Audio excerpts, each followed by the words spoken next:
Welcome to another in our series of personal empowerment audio programs, Finding Yourself in Paradise. Hi, I'm Michael Benner. And I'm Steve Snyder. And our program today is about voluntary simplicity, about a way to deal with the complexity of your life by finding a more simple approach. Now, we don't really like the keep it simple, stupid metaphor, but I think the letters KISS are kind of nice. We came up with keep it simple and smart. Einstein said everything should be as simple as possible and no simpler. Well, we don't want to make things so simple that they don't make any sense anymore, but they get to be so overwhelming, so complex, that we almost find the complexity paralyzing. I don't know who came up with the KISS principle, but I never liked keep it simple, stupid. It's like as if simple means stupid. Yeah, I mean, there is a definition of simply, like simpleton, that did mean person with low intelligence, and that's not the kind of simple we or Einstein is talking about. No, and those who promote the KISS principle, I don't think that's what they're talking about. So I don't know where that came from, but I've heard it said keep it sweet and simple, but I like even better what we're promoting today, the new KISS principle, if you will. Keep it smart and simple. We're living in ever more complex times. Science and technology is the temptation, it seems to me. All that glitters is not gold. A lot of it is computers and cool gadgets and toys, and I got to have this iPhone, and I've got to have this gadget over here, and if it takes AA or AAA batteries, I want one right away. Personally, I'm one who's dazzled by gadgets. I love technology and science. And the promise is they will make our lives simpler. But they don't. It's like the promise of the computer. It was going to create the paperless office. In fact, we're using more paper than ever before. Our printers are just churning, and our copiers. And so life is not getting simpler. It's getting more and more complicated. And what we're going to talk about in this program is how to find an appropriate balance. Maybe there are some areas in your life where things need to be complex and complicated. But I know there's a lot of other areas in your life where you will benefit from deciding to keep it smart and simple. For example, if sitting on your desk right now is about 40 different things that you look at and go, oh my gosh, what am I going to do? There's all these different things to do, and it seems overwhelming, it seems complex to you, then keeping it simple means a process of simply chunking it down. That is, take all that stuff on your desk, organize it into 3 piles, the A pile, the B pile, and the C pile, and now you only have 3 things to do. Actually, you only have 1 thing to do. Do what's in the A pile, because what's in the A pile is what needs to be done the most. And the stuff that's in the C pile, when that finally needs to be done the most, you'll be moving it into the A pile. The bottom line is, when you have way too much to do, take it all and chunk it down into just a couple or a few things to do. Even if they're big things, you only have to do them one step at a time. It's like taking one bite after another bite, one day after another day, one piece after another piece, instead of looking at the entire pile as a single entity to be faced. I think we also need to consider the possibility that we're making our lives too complex, unconsciously too complex, but doing it as a way of either feeling self-important or believing that this is a way that we're going to become more efficient. Again, computers are wonderful, and I've already admitted that I'm a gadget freak and I love computers, but look how much time we spend learning the computer and then fixing the darn thing when it doesn't work. I mean, if your car crashed as often as your computer, you'd never drive the car. You'd consider walking, riding a bike, or taking a horse. And yet, we're dazzled by the computer. Do we really need a machine that costs several hundred, maybe thousands of dollars to type email? Right? Wouldn't it be simpler often just to sit down and write a note, stick it in an envelope, and drop it in the mailbox? You don't even have to go to the post office. You could put it in the mailbox in the front of your house, and the postman will take it away. That's missing. People miss that. The idea that you don't have the time to do that is really not true. Ask yourself, how much time do you spend doing email? Okay. I think for most people, it's at least 30 minutes a day, maybe an hour, maybe 2 hours or more. Now, before you had a computer, how much time did you spend with your mail? Not that much time, I don't think. So a lot of this is an illusion. And, Steve, I think it's a lot of it has to do with this false sense of self-importance. That if our lives are unnecessarily complicated, if we're really, really busy, if we're always behind, well, gosh, I must be very, very important. I think that's why people drive fast on the freeway. They drive fast on the way to work. They drive fast on the way home from work. It's like everybody's in a hurry, but why? I really think a lot of it is just this need to feel more important than we really are, or to avoid facing maybe how insignificant we really are, or how the world could do just fine without us. I tend to go with that second analysis. That is, it's not really so much about how important we are, it's a fear that we're not important at all. And so with that, we fill our lives with all kinds of stuff to show how important or show how meaningful our lives are. And it feels like if I had very little going on, then I'm not much of a success. If I have a lot going on, if I've got a lot of plates that I'm balancing at the same time, then I'm important. Then I mean, obviously, look at me.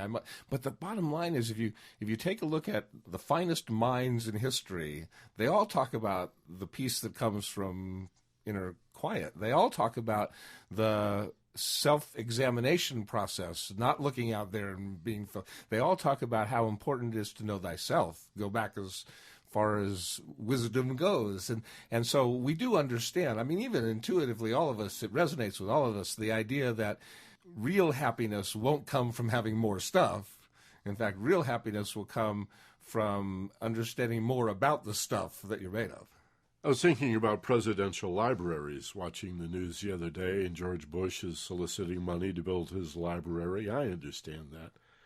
But having moved several times recently, I look around at all the stuff that has survived the cut, several cuts. I've moved several times in the last year or two, and I've got all this stuff piled up, even now, around us, sitting here or there. Look, here's all this stuff that I don't know. I just don't want to get rid of. It seems important to me, as if there's going to, at the end of my life, be a need for my legacy, for the Michael Benner Library or something. Well, I'm not the president, and I haven't won the Nobel Prize or a Pulitzer, or I mean, why do we do that? What's the big deal with the scrapbooks? That's real popular now, right? Scrapbooks and nostalgia. If I dug through some of the boxes in my storage locker downstairs, I'm sure I could find some high school yearbooks. Why am I dragging that stuff around? What is the sense of importance, or what is the illusion of importance that I get from dragging this stuff around when it's just complicating my life and preventing me from really keeping it smart and simple? I think what happens here is we never use this stuff, but we worry that if we ever did need it and we threw it away, we'd hate ourselves for having done that. My high school yearbook? Yeah. It's it's not that I need it for anything I can think of, but I might need it one day, and if I threw it away, and I think that's why we keep stuff. The fear that if we get rid of it, one day we'll be angry at ourselves or feel upset at ourselves for having done that. And it's absurd. It's really absurd. We hold on to things for fear that we would need them if we let go of them. And that even includes our pain. That includes our remorse, our regret. We're just beings that, because of our insecurity, I don't think it's the need to be important. It's the fear that we're not important. Because of our insecurity, we want to hold on to everything that we can just because we might need it one day, It's not that I disagree with you. I think you're spot on, but let's go even deeper. Always fun to do that. Let's go to the existential. What about the idea that I'm holding on to this stuff, making my life unnecessarily complicated and stressful as a way of proving I exist, that I even exist, that I am somebody? Look at these newspaper clippings. Well, Michael, you were in the 9th grade when you got your name in the... That's nice. I bet your mom and dad were really proud of you for winning the softball game in junior high. But do you really need that now? No. Then why are you carrying it around? Maybe it's to prove that I even exist. Maybe we're so... I don't think that's out of the question. I possess, therefore I am. It's like thinking isn't enough. I actually have to have stuff to prove my very existence. I think so. Some evidence, a paper trail that I've made a difference. Where if we really knew how, where, and why we're making differences, improvements in a positive, life-affirming way, maybe that would help us keep it smart and simple. Maybe that would help us to let go of some of the complexity and unnecessary stress and anxiety in our lives if we put our attention on what is the ultimate existential question. What does it mean to exist? It's sort of like, why are you here? You and I spend a lot of time talking about, who am I? Well, let's presume you got a sense of who you are.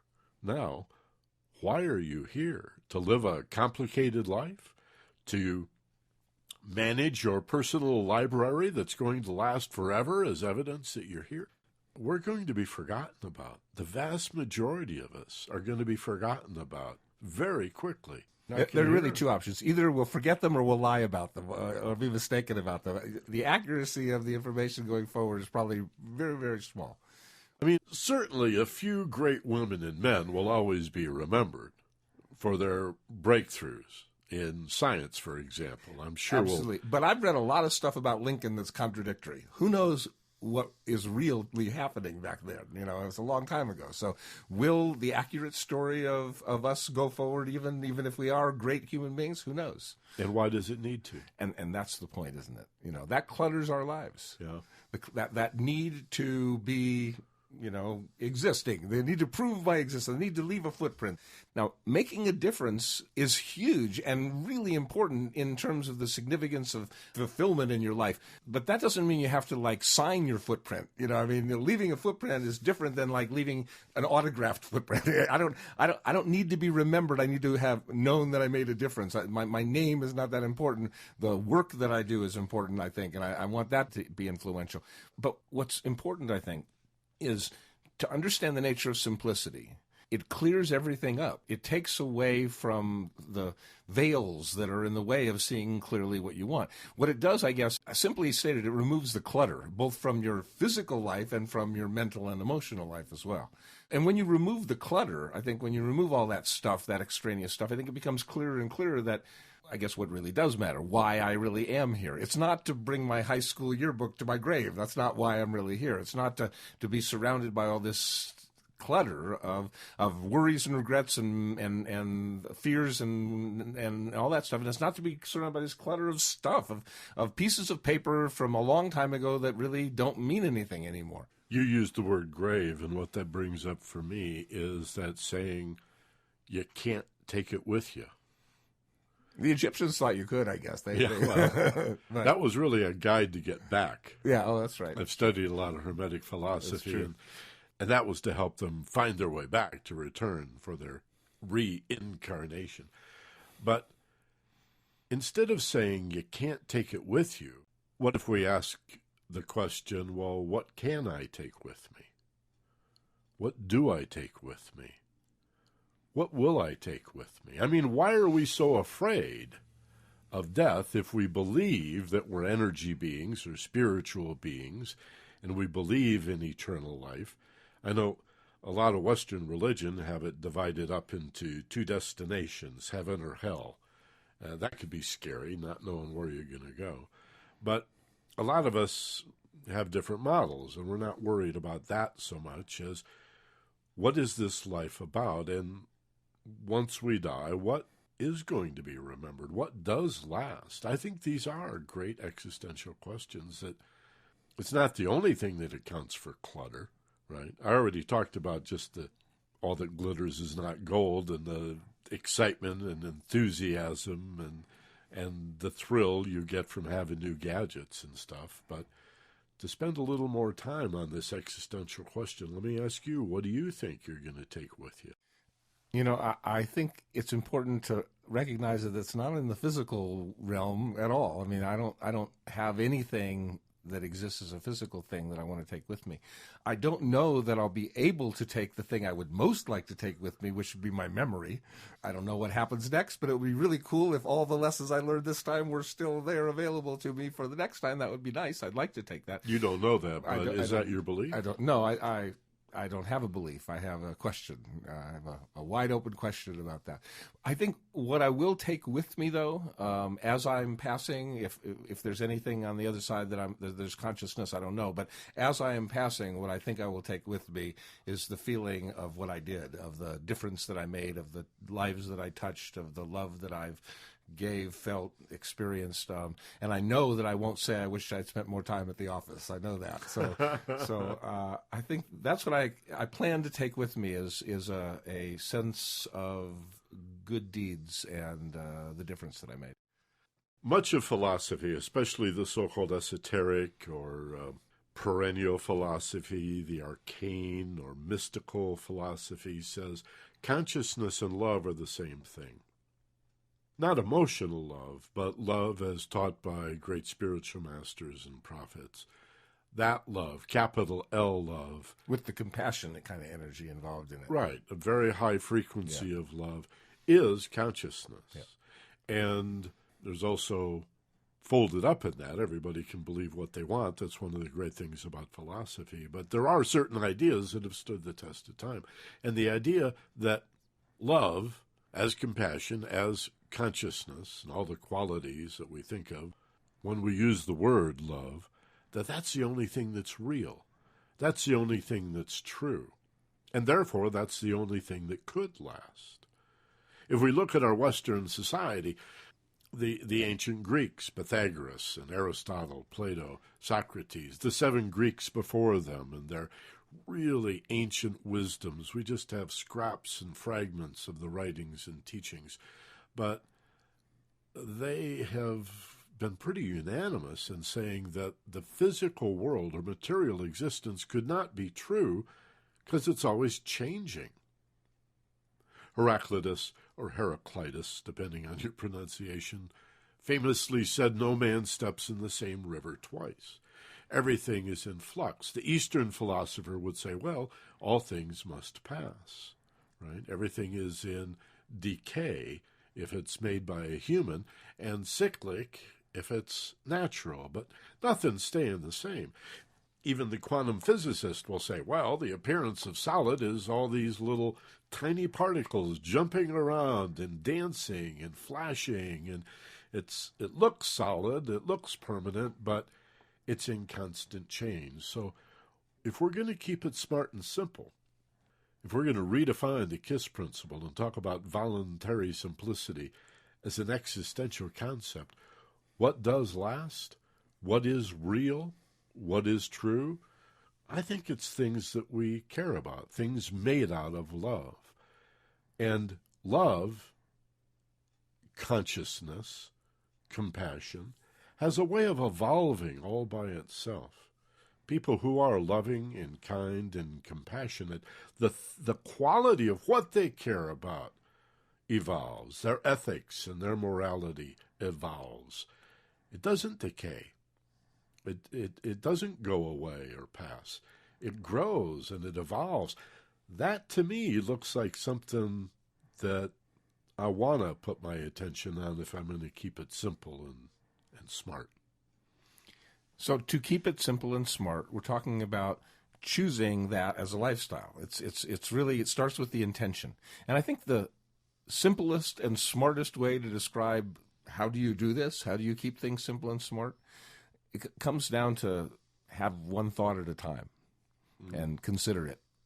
You know, instead of multitasking, instead of doing a bunch of different things, instead of having your hands spinning a lot of sticks with lots of plates up there, there can be all the plates in your lives that you want, but you only have to spin one at a time.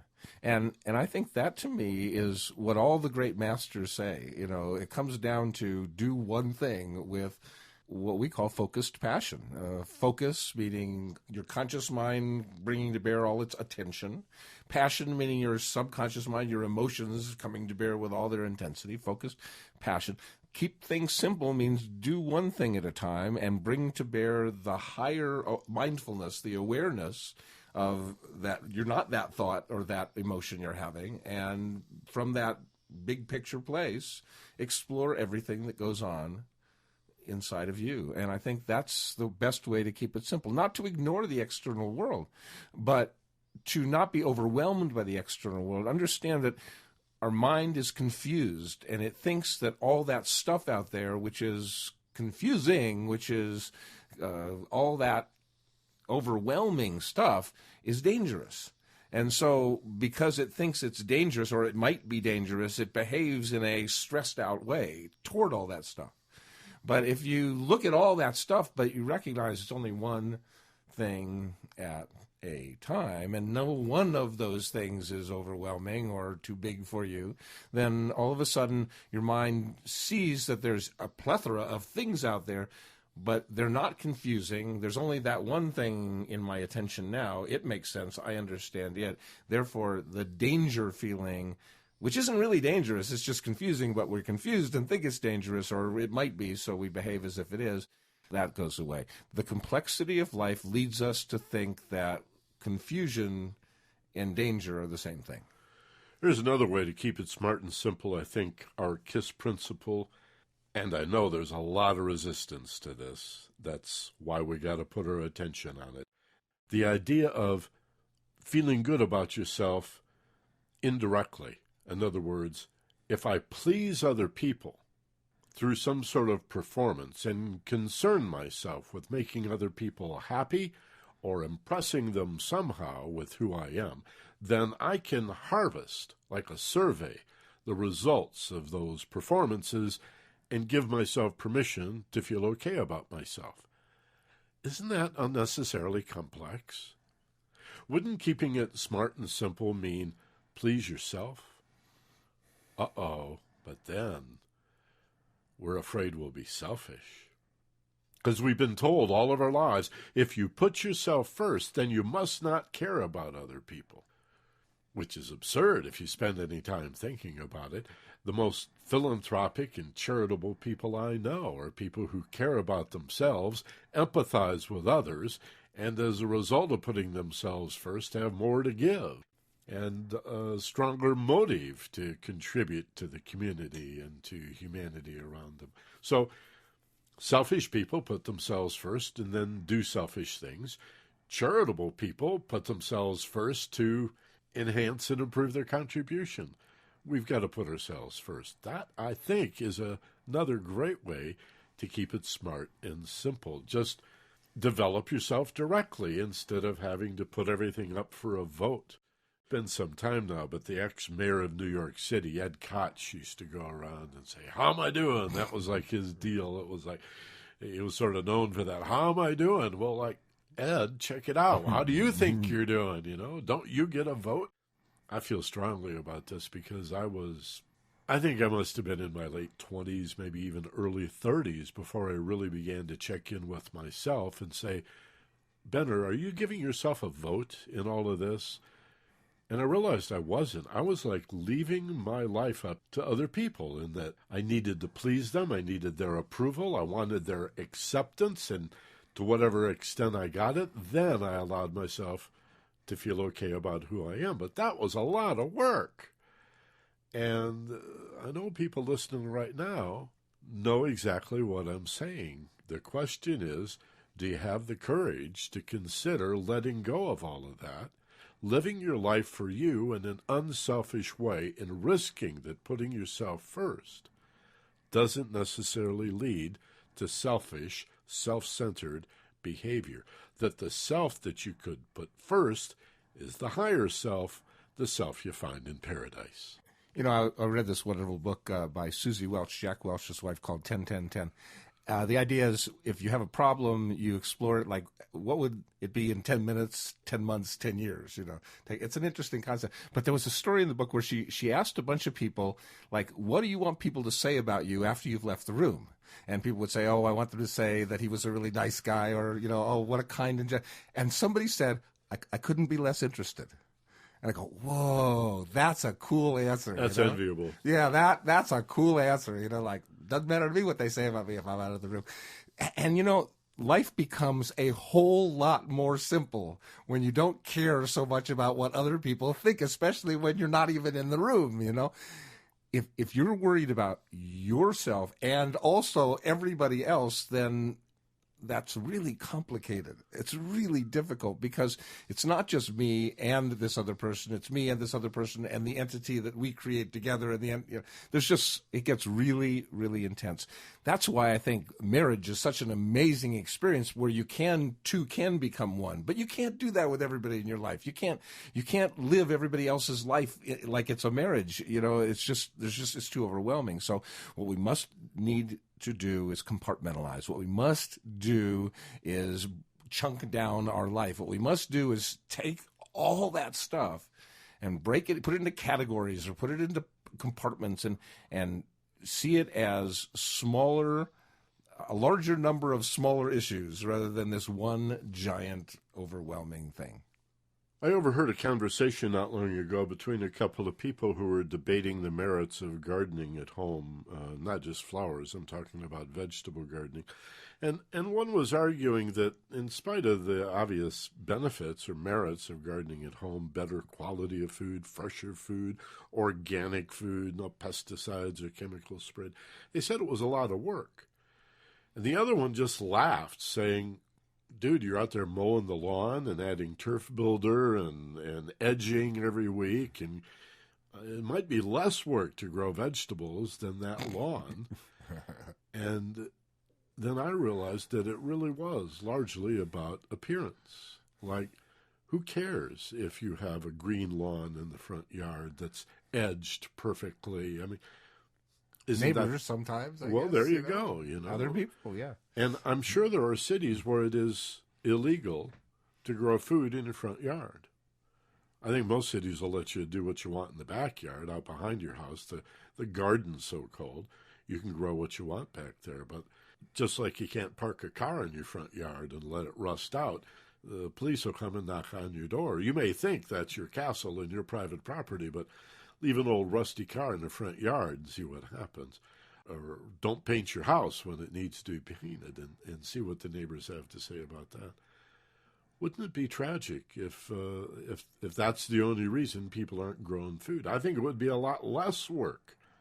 I've done both. I think it's a lot less work to grow wholesome organic food without poisons and pesticides. That was the only way food was grown until just after World War II. This idea that we have to break out the Roundup and kill all the little bugs and spray poison on food that we intend to eat and feed our family, we got to take another look at that. And it's going to come to the fore as this country discusses health care. Health care has to be more than after the fact, just like fighting crime has to be more than law and order. We need to talk about preventing crime and preventing health. And our bad health in this country comes largely from eating the stuff that's in grocery stores. I mean, think about it. Which is simpler, healing somebody who has cancer or feeding them right so they don't get cancer? I mean, when you're talking about healthcare, the simplicity is preventative. It's not curative. We know how to. We're really good in terms of using drugs and knives, to cure things as best as possible, but it's too expensive. If you want to be simple about it, what you must do is deal with diet and exercise and attitude in children so they learn to grow up eating right, thinking right, behaving right, exercising right, and we can save the trillions of dollars in people dying of cancer at early ages. Now, the thing about cancer, of course, is if you live long enough, you're going to get it. People are going to die of something, and that's eventually what's going to happen, I assume. But the bottom line is we can save a lot of money on caring for our people by investing simply in simple things like food and exercise training instead of trying to deal with new chemicals and new surgical procedures. It's really sort of sad and pathetic to consider how people sacrifice their entire lives for the golden years, the so-called American dream that if I work hard, 30, 35 years, I'll get a gold watch, I'll be retired, I'll get these benefits, and we'll live happily ever after. It's not likely. It's not happening. Find quality of life now. This is the smart side of keep it smart and simple. Why are you delaying your gratification? Why can't you find times in every day to feel as if you're retired? Times in every day, a way of beginning and ending every day as if this is the golden moment in this day. I mean, we've all got to do stuff we don't want to do, but to put off your happiness, I think you said it at the top of the program. Nobody ever came out of bypass surgery wishing they'd spent more time at the office. Our priorities are insane. And look at somebody that has a catastrophic illness. They'll be happy to educate you and tell you how messed up they were. So we're appealing to you now, before you get cancer, God forbid, before you have to have the triple heart bypass, God forbid, ask yourself right now, is it really in my interest, my family's interest, my kids' interest to work 60 hours a week? Yeah, you're going to make a little extra money, but doesn't that just get burned up in living a more complicated life? Maybe the quality of life, and I'm saying maybe, but I think you can tell where I'm coming from on this. The quality of life is found in keeping it simple and smart and simple and not overcomplicating things, and certainly not deferring your happiness until you're old and sick and can't really appreciate it. Do it now. Live now. And I think then when you get older, you'll find you're healthier and happier than you would have otherwise been. So when I ask myself to keep it as simple as possible, what matters? The answer is love. And that's as simple as I can get. What matters is my marriage. What matters is the love that I have. The third force is what Susie Welch called it in that book, 10-10-10, the entity that my wife and I have become, because we are more important than me or her. Greater than the sum of the parts. Yeah, that is what matters. And so when I take a look at keeping things simple, it's like, how is that impacted? Like if I do this, or this, is it going to make this thing better, or is it going to detract from this thing? That's simple. Like what matters, and is at my core, love matters. And if something's going to take away from that love, then that makes things harder, more complicated. It doesn't make them simpler. If it's going to make and add to my love, then that's wonderful. And interestingly enough, if it's going to add to my love, it's usually really simple to do. If it's something that I already love, that makes it easy, simple to do. And we're not speaking only of romantic love, certainly loving your parents and loving your children. That's not romantic love, but it's still love. How about loving your dog? Or I had an English teacher tell me long ago, you cannot love an inanimate object. You could love your dog or your kitty, but you cannot love these roses, or you can't love chocolate cake. I beg to differ. Or your guitar. Now, come on, that's a obvious. Or you can't love this day. What a beautiful day. I just love it when the weather's like this. I'm sorry, that English teacher, with all due respect, was wrong. Love is everything that you care about. Everything that matters to you. And I agree, Stephen, that's the bullseye of the target. There's a big heart shape in the center of that bullseye. It's what you care about, more than what you think. Much, much more. What you care about. And when it comes to who are you, a question we ask a lot in this series, once again, you're not so much what you think of yourself as what you care about, what's important to you, what are your priorities, and why do you care about what you care about? If you limit yourself to what you think of yourself, it's going to be critical for the most part. You're going to beat yourself up. You're going to assume the role of others who have been critical, parents or teachers or authority figures in your life, and step into that role and beat yourself up for your whole life. That's part of the cost of allowing yourself to be led only by the mind. Now, the mental nature is a wonderful thing. I'm a big fan of thinking. I'm just saying, when it comes to subjective matters, knowing yourself, keeping it smart and simple, prioritizing your life, give some emphasis to how you feel and what you care about. Let the mind play its role in discerning that, but keep it heart-centered. So here's my simple recipe for keeping it simple. Do your best to live your life one thought at a time instead of being in multitasking mode. And the way to do that is frequently catch yourself multitasking and take a deep breath. One deep breath brings you back to one thought at a time. So live your life one thought at a time. When you don't know what to do, when you're overwhelmed and you don't know what to do, stop and ask yourself, what do I want? And go from the what do I want, because once you know what you want, what to do becomes obvious. Do what you need to do to move you toward what you want. And when you don't know what you want, ask yourself what matters. And so it's simple. Keep it simple by thinking one thought at a time. When you don't know what to do, ask yourself what you want. When you don't know what you want, ask yourself what matters. We're about to do an audio journey. You know we include these in every one of our programs, and we do that for a reason.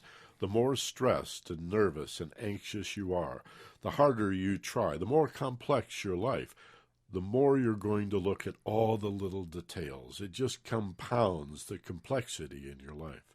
So part of keeping it smart and simple is relaxing. Close your eyes at least once a day for 10, 15, 20 minutes, or maybe many times a day, several times a day for just 2 or 3 minutes.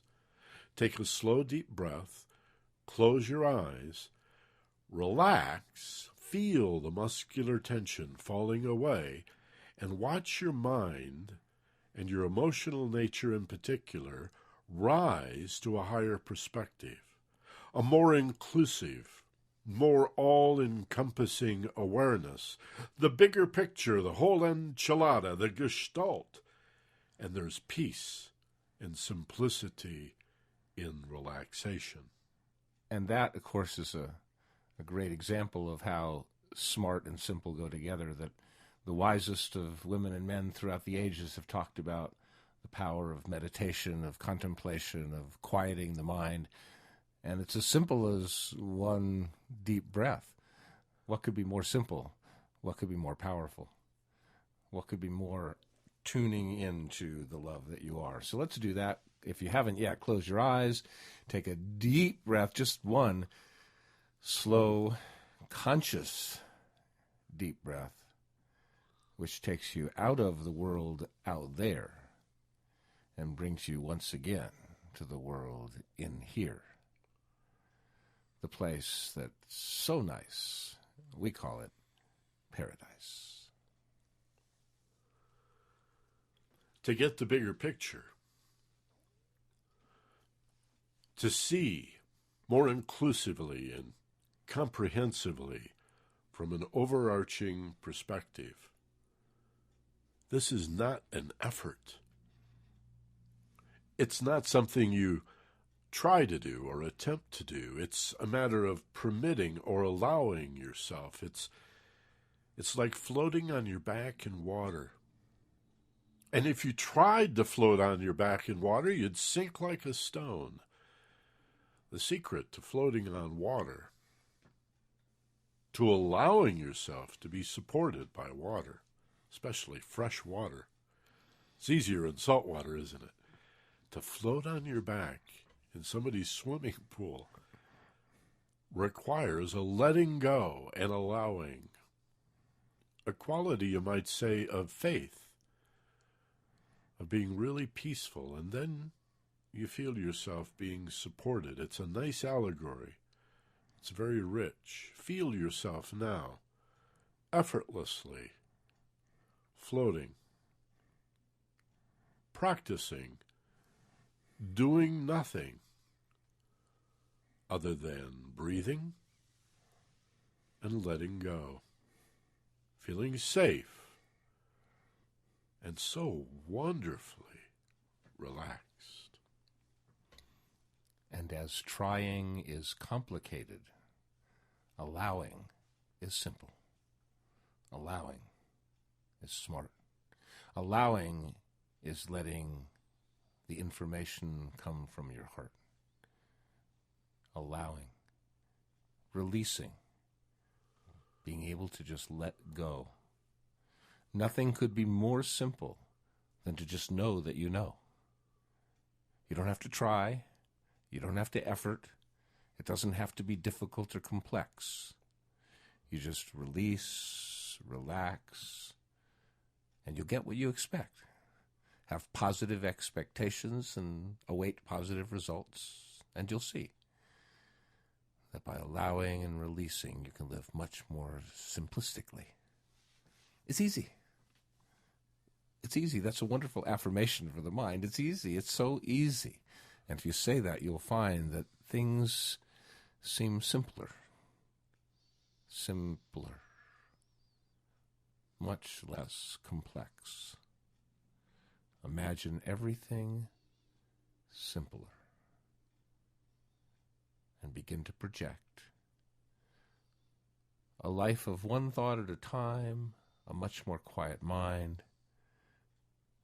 When you don't know what to do, what you want comes right on through, and when you wonder which way to go, you know how to slow down your mind to find the simple answer you seek.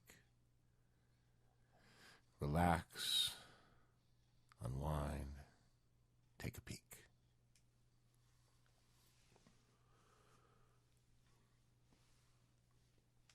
You know, even if you had an Aladdin's lamp and you rubbed it and the genie came out and granted your wishes, what would you wish for? And we've all heard others say, well, I'd wish for more wishes.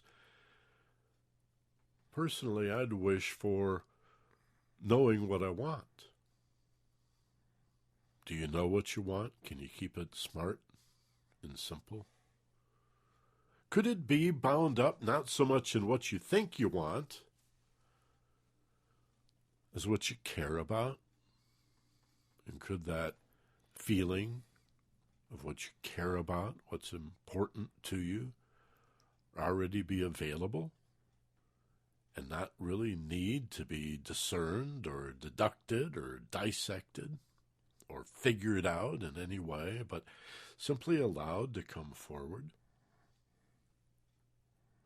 Consider that possibility. That you can keep it simple and smart. You can create a less complicated life with more focus, higher quality, and more happiness and fulfillment by allowing yourself to relax, to feel safe, to come here to this inner paradise that's always with you, and to realize your passions. Not merely your desires for material things, but your aspirations to be more. Not to have more, maybe not even so much to do more, but to reprioritize your life and put your attention on what is important to you and what you care about, regardless of what your thoughts may tell you. What do you care about? I think you already know. If you just sit here and let it bubble up. Let everything that's not important to you fall away. Just drop it, let it go. The stuff you think you need, some advertiser persuaded you that you need this or you've got to have that, or you're concerned with the appearance of things and what others will think of you. Let it all go and see what remains. And feel what remains when you drop all that complicated stuff. And what remains is simple. It's what matters. It's what you care about. It's what is at the heart. So remember the simple solutions before you even start. What thought matters to me? What feeling matters to me? What outcome matters the most? There's way too much stuff out there to give it all equal priority. We must separate, chunk down, prioritize, determine, and decide what's going to be important now inside. There's just too much to do it all at once. You get overwhelmed, you feel like a dunce. You got to choose what's most important to do now. That makes it simple. Makes it easy. And if you ever wonder how, just take one slow, conscious, deep breath, and it'll all come back to you. You'll know exactly what to do. Just get out of the stress, and you'll do your best. So with that in mind, simple solutions to complicated lives. Take a deep breath.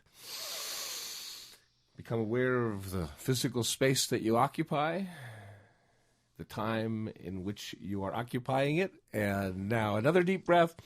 And as it feels comfortable for you, bring yourself back to wide awake. Right here, right now, that's about as smart and as simple as you can be. Consider, we've talked about it in the past and we will again in the future, how much stress and anxiety comes from dwelling on the past, your regrets and resentments, or fearing the future, the what-if scenarios, like life is a never-ending spreadsheet of possibilities, most of them negative. Keep it smart. Keep it simple. Where are you? Well, you're always right here. When? Right now.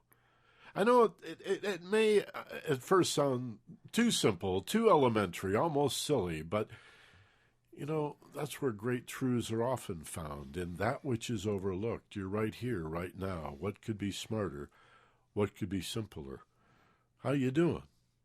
Well, having just listened to this program, I suspect you're doing pretty well. There you go. And a couple of great resources if you're dealing with the clutter outside in your life, stuff, and how to deal with your stuff.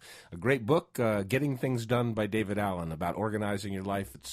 I hired David in 1979 to teach myself and my staff how to get organized. It was one of the greatest investments I ever made. And then if you're dealing with stuff inside, like decisions you have to make, should I do this? What's my calling? How do I change this issue that I'm dealing with? This book I just read by Susie Welch, 10-10-10. Take a look at it from the point of view of like, well, if I do this or this, what's the outcome going to be in 10 minutes, 10 months, 10 years? Of course, it could be like, tomorrow, a year from now, 50 years, but the basic idea of take a look at short-term, medium-term, and long-term, the ramifications, and I think that really helps to see the big picture. It really sort of makes the higher self sort of jump into the mode of like stepping back to see like what would it be 10 years from now. So I really enjoyed that book. I really enjoyed David Allen's book, and both of them I think are about keeping things simple and smart. We want to thank you for listening today and remind you to share what you care about. There's so much joy just in giving. And if you've benefited from this program or there's other programs that really wowed you and made you feel like you got something from it, how about sharing that without any cost or effort whatsoever? Simply go to focusedpassion.com and use the Share One with a Friend gadget. It's right below the audio player on your member page. And send this program or that program to somebody you know and someone you care about who's looking for this kind of information. Or maybe they're not looking for it, but they need it. They can benefit from it. It'll make you feel good. Everybody benefits that way. And that's part of our larger mission to really change the world, providing these programs for you so that you benefit, and then you, as a kind of a gatekeeper, play a role in determining who else would really love this program. Right now, think about it. Who would love this program on the KISS principle? Keep it smart and simple. And go to focusedpassion.com, sign in, log in, and use that Share One with a Friend. We'll send the email for you. It's easy peasy, and we'll appreciate it. They'll appreciate it, and I think you'll feel really wonderful too. So thanks for that. As always, be gentle, love life and take care of each other. For Steve Snyder, this is Michael Benner. Aloha from Maui.